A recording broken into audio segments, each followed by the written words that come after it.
boa tarde ou bom dia aí, ou boa noite, eu não sei que horas que vocês vão escutar, né, o estudo.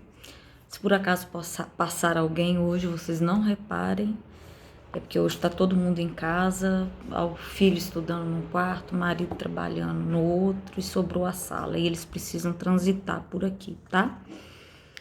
Então, o evangelho de hoje, quinta, 27 de agosto, está em Mateus, capítulo 24, do versículo 42 ao 51. Vigiai, portanto, pois não sabeis em que dia virá o vosso Senhor. Ficai certos, se o dono de casa soubesse a que horas da noite viria o ladrão, vigiaria e não deixaria que sua casa fosse arrombada. Por isso também vós ficai preparados, pois na hora em que menos pensais, virá o Filho do Homem. Quem é o servo fiel e prudente que o Senhor encarregou do pessoal da casa para lhes dar alimento na hora certa? Feliz aquele servo que o Senhor, ao chegar, encontrar agindo assim. Em verdade vos digo que lhe confiará a administração de todos os seus bens.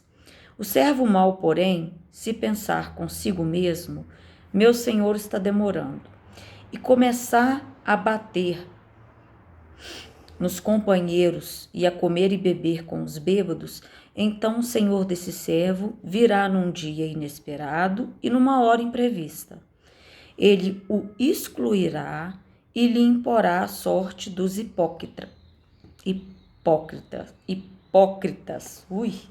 Ali haverá choro e ranger de dentes. Primeira coisa que é o vigiai.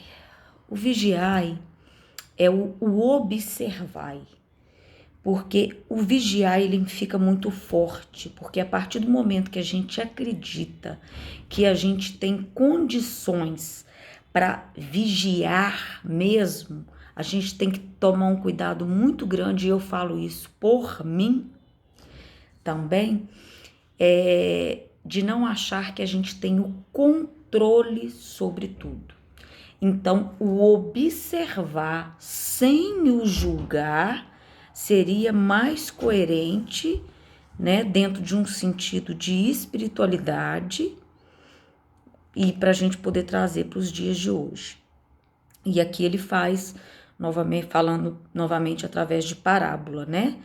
Que se o dono da casa soubesse que horas que o ladrão viria, ele não deixaria que a casa fosse arrombada. E o que me chamou a atenção aqui também foi que ele fala do servo fiel. Então ele fala assim: quem é o servo fiel e prudente que o Senhor encarregou do pessoal da casa para lhes dar alimento na hora certa? Ó, aqui a missão. Quando o Senhor nos entrega alguma missão, ele aqui termina: feliz aquele servo que o Senhor, ao chegar, encontrá-lo agindo assim. Então aqui está a nossa missão. Quando a pessoa descobre a missão dela, ela tem que seguir em frente, né? Porque Deus vai ficar muito feliz se quando ele chegar, esse chegar dele aqui, uns colocam que é o fim dos tempos, a hora do julgamento. Eu acho que esse chegar dele é o chamado mesmo, é o chamado à conversão, é o chamado à mudança interna, talvez a hora do nosso desencarne. E aí ele continua: em verdade vos digo, ele lhe confiará a administração de todos os seus bens.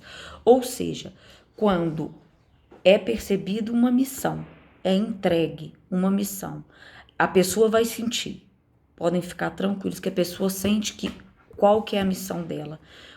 Se a missão dela está, por exemplo, atrelada ao trabalho, ao propósito, isso é sentido no coração.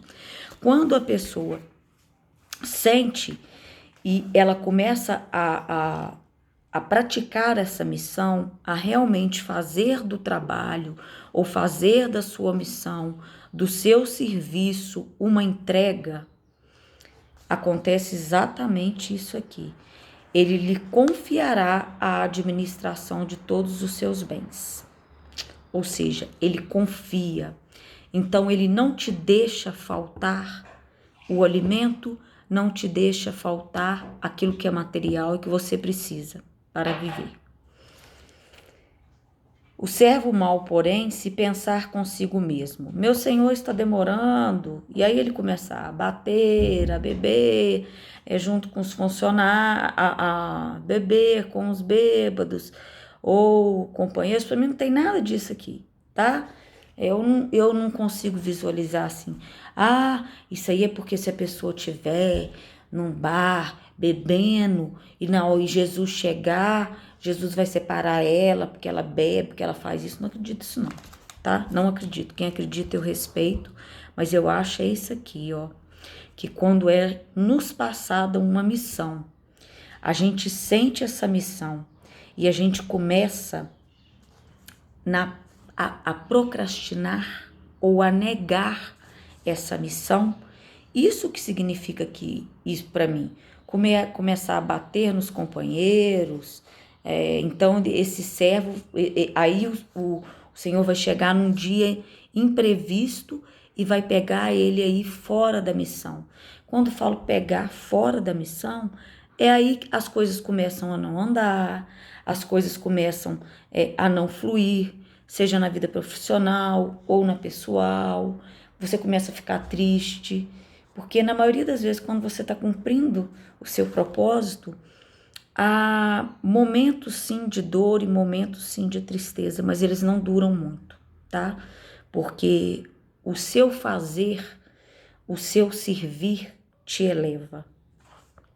Aí ele continua aqui, que o Senhor o excluirá e lhe imporá a sorte dos hipócritas. O que é a sorte dos hipócritas? Vocês sabem o que é hipócrita? Hipócrita é de origem grega e referia-se às máscaras usadas no teatro. Os espectadores viam a máscara, mas não viam a face do ator. Então, qual que é a sorte dos hipócritas? É a sorte daqueles que não se assumem, que não assumem a sua missão, que não assumem o seu fazer, que não assumem o seu medo. Aí fala assim, aí haverá choro e ranger de dentes. Vai haver choro mesmo, vai haver choro, vai haver tristeza, vai haver bruxismo, vai haver ranger de dentes. Por quê? Porque eu estou na sorte dos hipócritas. Eu estou negando quem eu verdadeiramente sou. Eu estou negando a minha essência. Então, essa é a reflexão que eu trago para vocês dentro do que seja inteligência espiritual e espiritualidade. Um beijo grande, fiquem com Deus.